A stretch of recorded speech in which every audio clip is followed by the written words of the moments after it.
대선일까지 이어지는 이번 징검다리 연휴에 많은 사람들이 여행에 나서고 있습니다. 특히 제주에는 연휴 동안 48만여 명이 찾는다고 하는데요. 취재기자 연결해서 자세한 내용 알아보겠습니다. 유정민 기자. 네, 제주입니다. 네, 연휴가 시작됐는데 관광객 얼마나 찾고 있습니까? 네, 이번 연휴는 이미 어제부터 시작됐죠. 제주에는 어제 4만 8천 명이 찾았고 오늘도 어제만큼 찾을 전망입니다. 연휴 동안 제주를 찾는 관광객은 하루 평균 4만 명에서 4만 8천 명에 이릅니다. 총 11일간 이어지는 연휴 기간에 48만 8천 명이 찾을 예정입니다. 내국인은 45만 2천 명, 외국인은 3만 6천 명입니다.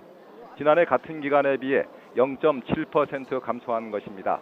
내국인은 조금 증가했지만 중국과 일본인 등 외국인이 많이 감소했기 때문입니다. 내국인이 증가했다고 했는데 어느 정도 늘었습니까?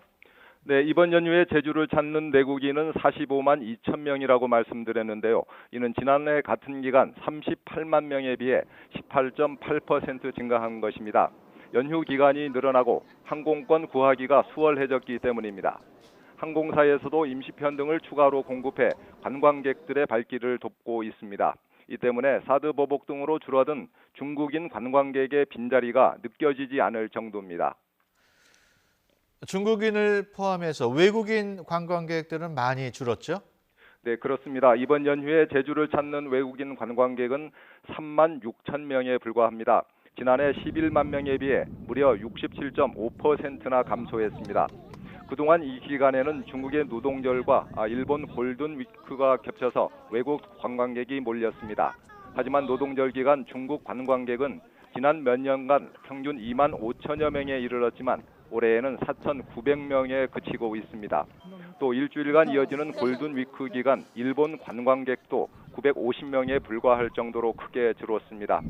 중국의 사드 보복으로 단체 관광을 금지하고 북핵 문제로 일본 관광객이 여행을 자제하고 있기 때문으로 풀이되고 있습니다. 항공편이나 교통편, 또 숙박업소 예약 상태는 어떻습니까? 네, 항공편의 경우 평균 예약률은 85에서 90%에 이르고 있습니다. 정기편 외에 특별기 9편을 투입해서 이용객들을 실어 나르고 있습니다. 하지만 중국발 제주 직항의 경우 50여 편이 취소됐습니다. 숙박업소와 렌터카 등도 80에서 90%의 높은 예약률을 보이고 있습니다. 네, 연휴 기간 동안 관광객들을 위한 볼거리, 또 즐길 거리도 많이 마련됐다는데 좀 소개해 주시죠. 네, 그렇습니다. 제주 관광업계는 다음 달 14일까지 봄철 여행 주간으로 정하고 다양한 행사를 마련했습니다. 감귤 푸드와 감귤 체험, 음악회 등 이벤트가 펼쳐지는 감귤 융복합 이벤트가 열립니다. 또 힐링 야간 콘서트, 제주 푸드앤와인 페스티벌, 생태 관광과 농촌 체험을 주제로 진행되는 에코 파티도 마련됐습니다. 또 쇼핑의 즐거움을 선사하기 위해 서귀포 중문 면세점에서는 15%의 할인 행사를 비롯한 다양한 이벤트를 준비하고 있습니다. 이와 함께 외국인 관광객을 대상으로도 환영 이벤트가 열릴 예정입니다.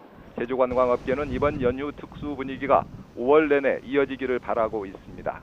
지금까지 제주에서 YTN 유종민입니다.